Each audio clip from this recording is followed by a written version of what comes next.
Olá, você vai ver nesta edição do Câmara Rio Notícias. Vereadores voltam a se reunir para discutir novo Código de Obras da cidade. A nossa legislação atual com relação às edificações da cidade está muito obsoleta, precisa ser alterada, precisa ser mexida.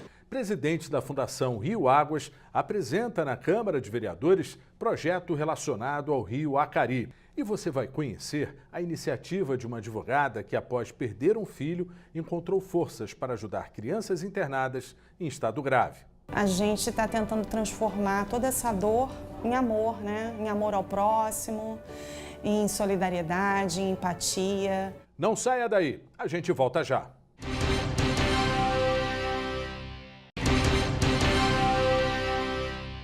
Na próxima segunda-feira, você é o nosso convidado para assistir a um programa especial ao vivo, aqui na Rio TV Câmara. O vereador Cláudio Castro, vice-governador eleito do Rio, abre o jogo em uma entrevista a jornalistas da emissora.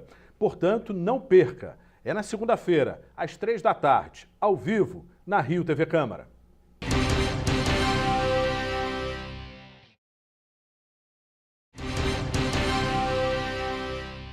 A gente começa a edição de hoje falando sobre a reunião na Câmara do Rio, onde foram apresentadas e avaliadas emendas ao projeto do Executivo que cria um novo Código de Obras na cidade.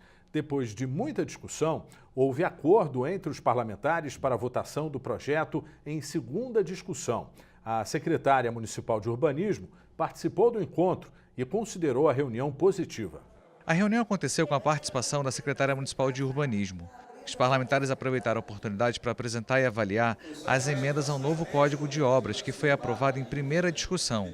Uma delas é do vereador Renato Cinco, que estabelece área mínima de construção de 30 metros quadrados.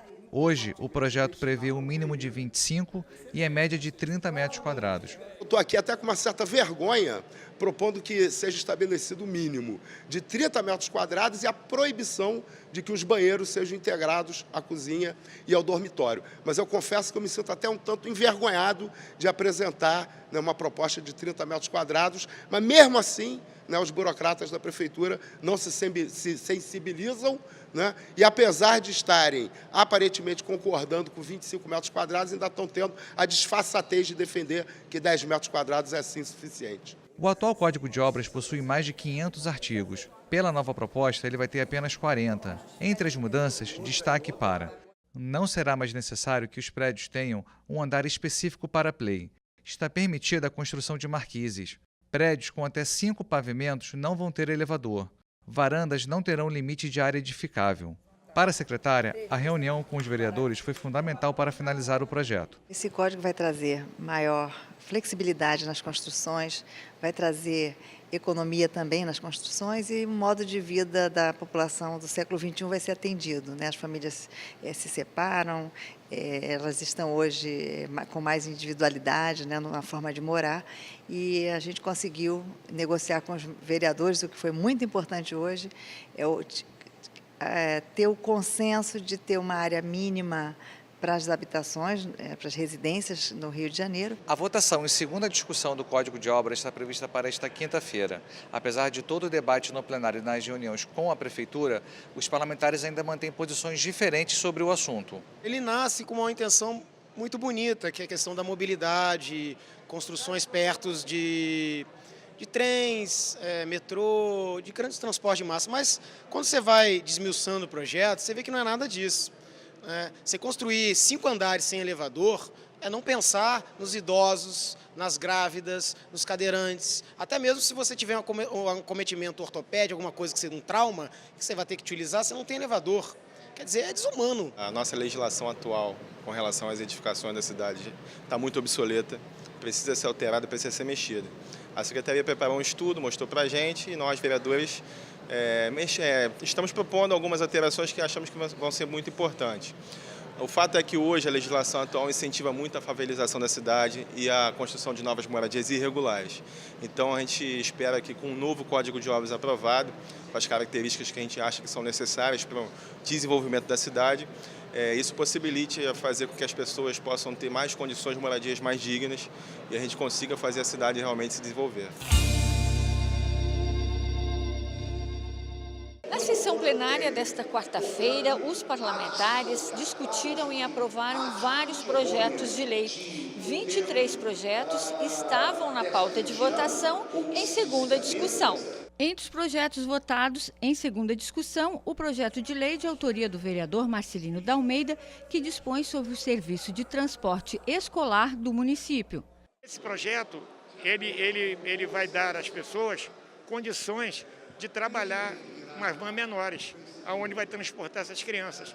Porque o próprio departamento de polícia, ele estava abordando e tirando até as crianças de dentro das vans. Então agora depois desse projeto, ela já está legalizada, eu acho que vai facilitar muito essas pessoas que têm essas vans pequenas. Outro projeto de lei aprovado também em segunda discussão foi de autoria do vereador Luiz Carlos Ramos Filho, que permite a entrada de animais domésticos em hospitais do município. É um projeto muito importante. As pessoas que estão muito tempo internadas não têm condições de ver seus animais, então, assim, receber os seus animais no momento de enfermidade ajuda a melhorar o quadro clínico dessas pessoas. É verdade que os animais têm que estar vacinados, né? Tem que apresentar carteira de vacinação, tem que estar autorizado pelo o médico infectologista, então tem que ter autorização do médico veterinário para adentrar o hospital e agendar também essa visita desse animal, tem que ser agendada previamente. Em primeira discussão, foram votados 27 projetos de lei, entre eles o projeto de autoria do vereador Dr. Gilberto, que insere nos planos de estudos do ensino fundamental das escolas públicas e privadas do município conteúdos sobre a Lei Maria da Penha. O presidente da Fundação Rio Águas apresentou nesta quarta-feira, na Câmara de Vereadores, um projeto relacionado ao Rio Acari. O repórter Renato Chapô acompanhou. O Rio Acari é um dos maiores da capital. Corta 16 bairros onde vivem cerca de 1 milhão de pessoas que há 50 anos sofrem sempre que chove muito. Não é justo cuidar da cidade sem pensar na questão das drenagens, das intervenções, dessas áreas que são mais prejudicadas na cidade do Rio de Janeiro. Todos os governos que já passaram por esses problemas provocados pelo Rio Acari conhecem de perto o transtorno que a população sofre. A Fundação Rio Águas formulou um plano diretor de drenagem em 2015, que agora começa a sair do papel. Vão ser construídos 6 reservatórios ao longo da bacia do Rio Acari. Para isso, serão necessários 300 milhões de reais que vão chegar de um empréstimo junto ao Ministério das Cidades. Esses valores sendo agora assinado o contrato junto ao Ministério das Cidades, retorna lá para a Fundação, aí nós preparamos os projetos básicos, fazemos as licitações e, naturalmente, em torno de 6 meses após ser aprovado os termos de referência junto ao Tribunal de Contas. Tudo isso foi exposto hoje para os vereadores que fazem parte da Comissão Especial do Rio Acari. O presidente da Fundação Rio Águas disse que fez uma parceria com a COP, órgão da Universidade Federal do Rio, que serve de base para as intervenções na bacia do Rio Acari. A COP é uma grande parceira da Fundação Rio Águas. Então, eles estão fazendo um estudo de modelagem matemática em função de todo o histórico de chuva que tem naquela região e dando subsídios para a gente para poder definir qual é o volume de um reservatório, o volume de outro, qual a intervenção numa calha do rio que tem que ser feita. A Comissão Especial do Rio Acari continua os trabalhos em 2019 e espera por um projeto que resolva os problemas ao longo de toda a extensão do rio. O que a gente precisa é de uma proposta, de um projeto, claro, com orçamento, para que seja apresentado ao Executivo, não só a nível de Ministério da Cidade, mas também da Prefeitura, que dará a sua contrapartida, e que possamos, então, cobrar através da elaboração do orçamento da cidade, cobrar a contrapartida de 5% que a Prefeitura tem que dar para que essas obras aconteçam. Não adianta só fazer obra. Se não tiver manutenção, todo o transtorno vai voltar, independente da qualidade do serviço que tenha sido implantado. Vereadores realizam sessão extraordinária para analisar vetos do Poder Executivo. CPI que apura o uso da máquina pública pelo prefeito Marcelo Crivella houve presidente da Conlurb, Tarquínio Almeida. E Câmara do Rio entrega diplomas a servidores que participaram do curso de brigadista voluntário de incêndio.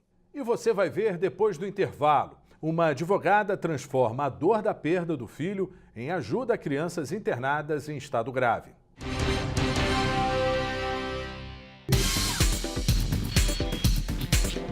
As principais notícias da Câmara Municipal estão no resumo da semana. Audiências públicas, debates, comissões, CPIs, as discussões e votações dos projetos que vão mudar a nossa cidade. Fique por dentro dos principais acontecimentos do Legislativo Carioca. Não perca! Resumo da semana, toda sexta-feira, às 6h30 da noite.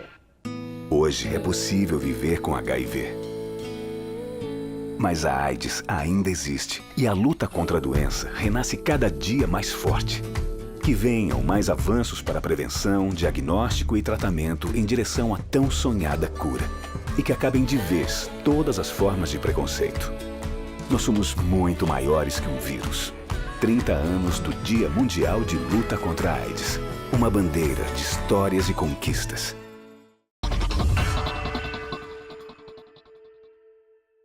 Não perca o Rio TV Debate com o tema Abandono e Castração de Animais. Vamos receber o vereador Luiz Carlos Ramos Filho, presidente da Comissão dos Direitos dos Animais, Marcelo Marques, presidente da SUIPA, Diogo Alves, do Conselho Regional de Medicina Veterinária do Rio de Janeiro e Douglas César Bartolomeu, da APARGE.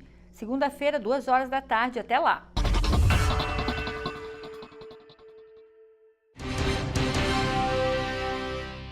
Estamos de volta com Câmara Rio Notícias, agora para falar de saúde. No Momento Saúde de hoje, vamos saber mais informações sobre a gordura no fígado. E eu converso agora com a doutora Luana. Doutora, o que é a gordura no fígado e como podemos diagnosticar? Então, a gordura no fígado também é chamada de esteatose hepática, né? O termo médico. A gente diagnostica através de um exame de imagem, como por exemplo o ultrassom. Às vezes ela pode ser um achado. O paciente foi fazer uma tomografia computadorizada de abdômen e descobre que o fígado está com gordura.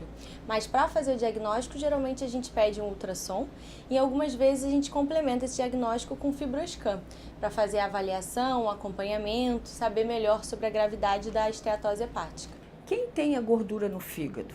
Geralmente, a gordura no fígado está muito associada a pessoas que têm o que a gente chama de pré-diabetes, né? Então, que os termos médicos são resistência à insulina ou intolerância à glicose. Então, essa doença é muito mais comum em pessoas que têm um peso acima do normal, então sobrepeso, obesidade, pessoas que têm um depósito de gordura mais centrípeta, ou seja, tem aquela barriga maior do que proporcionalmente o depósito de gordura nos membros. Ela também tem associação com mulheres que têm síndrome do ovário policístico e tem algumas outras patologias, como o próprio diabetes, que também se associam. Então, essas pessoas têm um risco maior de vir a desenvolver esteatose hepática. Qual o risco de ter gordura no fígado? O maior problema é que essa gordura no fígado por si só, ela pode evoluir para o que a gente chama de esteatohepatite, caracterizada por uma inflamação do fígado mesmo, é uma hepatite por depósito de gordura. E aí, nesse momento, já começa a haver dano hepático por causa da gordura. Além disso, pode evoluir até uma cirrose. E como toda hepatite crônica, uma cirrose pode evoluir inclusive para um câncer no fígado. Então, por isso que a gordura no fígado não é uma patologia, não é uma doença inocente, como a maior parte das pessoas tendem a considerar. É uma doença que pode levar a cirrose e até câncer. Doutora, a gordura no fígado, ela apresenta algum sintoma? Na prática, o que a gente encontra é muito mais um aumento de peso, né? Um sobrepeso, sinais de um pré-diabetes, então alterações glicêmicas no exame de sangue que se correlacionam. Mas o diagnóstico, a confirmação do diagnóstico mesmo, vai ser no exame de imagem. Doutora, e quais as formas de prevenção da gordura no fígado? A melhor forma de prevenção é sempre se manter com bom peso. Então, se você se mantém magro, com MC satisfatório, é pouco provável que você vá vir a desenvolver esteatose hepática. O melhor tratamento, certamente, é o emagrecimento. né, uma mudança de estilo de vida, hábitos saudáveis, perda de peso, manter uma circunferência abdominal baixa, exercícios frequentes. Isso sem dúvida é o melhor e você pode chegar até a cura da esteatose hepática. Agora, existem também alguns tratamentos medicamentosos que a gente pode fazer, mas não são tão bons quanto a mudança do estilo de vida.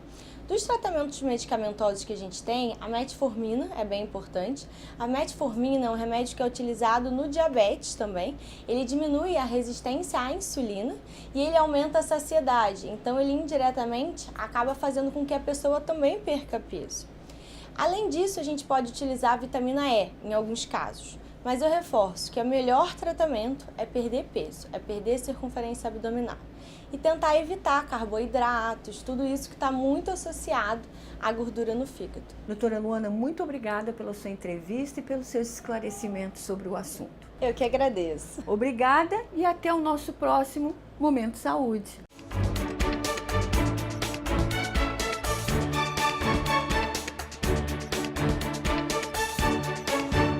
Parabenizar todos os servidores da Câmara Municipal que construíram nesses últimos 15 anos. É uma Câmara muito eficiente, eficaz, que logicamente a TV Câmara faz parte desse processo, refletindo e informando a sociedade como um todo a atividade parlamentar de cada vereador e o trabalho também coletivo da Câmara Municipal. Então, assim, meus parabéns e que continue essa luta e que a gente possa cada vez mais aperfeiçoar esse trabalho e de forma transparente informar e interagir com a população da cidade do Rio de Janeiro, que eu acho que é o maior propósito da TV Câmara, levar a informação de todo o trabalho legislativo e que a Câmara Municipal, perante a cidade, possa estar trabalhando para poder mudar, desenvolver a cidade para melhor. Gostaria de primeiro parabenizar a Rio TV Câmara. Sabemos da importância, né, desses 15 anos, o que levou de informação e fez com que a população se aproximasse mais desse poder, que é o poder voltado. A Câmara Municipal é a casa do povo, é onde se discute aqui a vida como ela é, a vida da população, aonde os pontos que a cidade precisa crescer.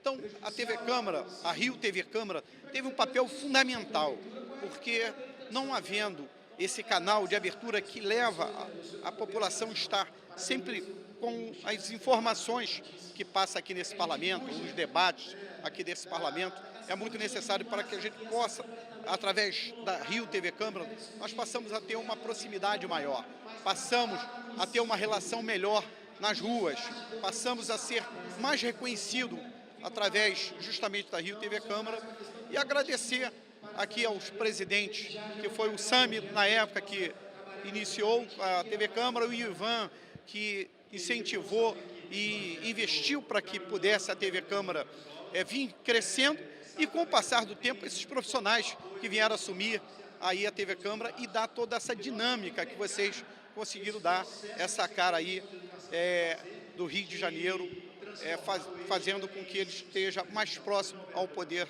municipal.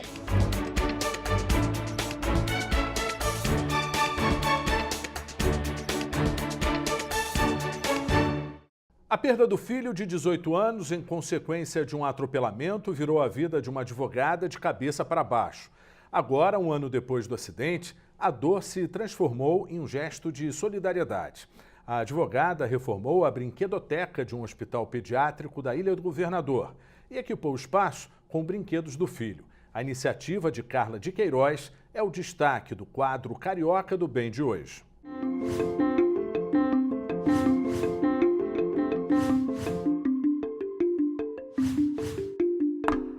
O Instituto de Puericultura e Pediatria Martagão Gesteira atende por dia 500 crianças. Na unidade existe também a enfermaria que trata crianças com doenças graves. Nos leitos estão 51 pacientes. Agora uma porta se abriu para um mundo sem tanta dor. Esse mês elas podem contar com uma novidade, uma brinquedoteca. Esse sonho só foi possível ser realizado diante da dor de uma mãe que perdeu um filho tragicamente há 1 ano em um atropelamento. O Bruno Queiroz, que dá nome à brinquedoteca. A advogada Carla, mãe de Bruno, transformou todo o sofrimento em ajuda ao próximo. Carla conheceu a brinquedoteca antes da mudança, com poucos brinquedos e tudo era doado. Depois de adotar a ideia, a advogada acompanhou o passo a passo da mudança. E quanta mudança! E eu que convivi com ela aqui dentro, assim, cada coisa que a gente colocava, cada brinquedo que a gente colocava, era como alegria. Se ela tivesse, assim, transbordando de alegria. E isso, assim, não tem preço. A nova brinquedoteca tem estantes e armários planejados, 2 TVs grandes, brinquedos, livros, CDs, computadores. As crianças em tratamento passam pela sala e são recebidas por educadoras. Apesar de todo o sofrimento, aqui elas sempre encontram um motivo para sorrir. A Sofia, que luta contra uma leucemia, fica feliz e já tem o brinquedo que mais prefere. Quebra-cabeça. Para os pais é um alento e um momento de alegria que faz toda a diferença. Faz ele esquecer as dores, né? Também, até as mães também.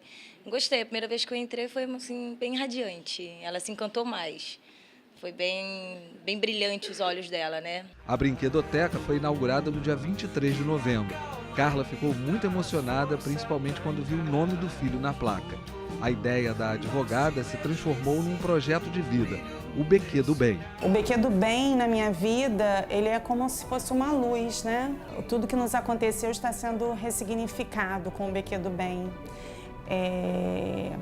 A partir de uma tragédia, né, na nossa família, que foi perder o nosso filho, o irmão do Rafa, o Bruno, a gente está tentando transformar toda essa dor em amor, né? Em amor ao próximo, em solidariedade, em empatia. Agora a ideia é expandir o BQ do Bem a outros hospitais especializados em tratamento infantil. Teve um excesso de doações de parceiros dela. Teve uma quantidade de brinquedos que a gente não conseguiu botar aqui e, graças a Deus, com esse excedente, ela começou a ter essa ideia de expandir para outros hospitais. Ela já está em contato com 2, né, hospitais e acredito que a ideia dela é expandir pelo Rio de Janeiro, né? A ideia não trouxe apenas um alento às crianças que passam meses no hospital. Motivou toda a equipe que percebeu mudanças no comportamento desses pequenos pacientes. Eu percebo que esse espaço está oferecendo o melhor para o nosso público-alvo. E quando eles entram aqui, eles se sentem assim privilegiados. Todo o amor que eu tenho pelo meu filho, sempre tive e tenho até hoje, eu coloquei em cada detalhe dessa brinquedoteca, cada espacinho.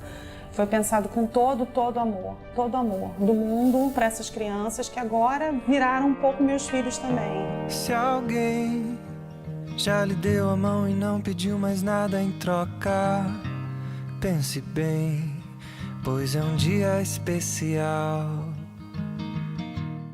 E o Câmara Rio Notícias fica por aqui. Obrigado pela companhia e até amanhã. Rio TV Câmara, 15 anos no ar.